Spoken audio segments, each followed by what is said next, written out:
สบายดียามเช้าเบิดสุขสุขคนอยู่ไกลผู้ฮักและผู้ซังนี่ก็พ่อบ้านก็ลงทางสอบคุณสอบพี่เก่าแล้วพี่น้องอยู่คำมวนคือเก่าลูกค้าบอกว่าให้พาไปตาแขกเด้อ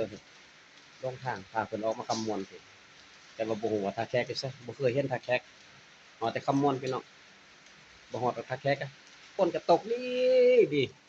ฝนตกลิ้นตั้งแต่เมื่อคืนจนเข้าปัจจุบันนี่เลยตั้งแต่เมื่อวานนี่แหละบ่สุดบ่เซาจักเทื่อบ้านบ่ได้ฝนตกบอกเลยเด้อ ตัวบานที่ท่าแขกนี่ฝนตกที่ฟ้าครึ้มมืดพี่น้องบ่เบิดเบิดเลยตกฝนตกดีพี่น้องประสบการณ์พบการเจ็ดกันมื้อแรงสอกยืมโคมยืมให้ซ้ายเขาก็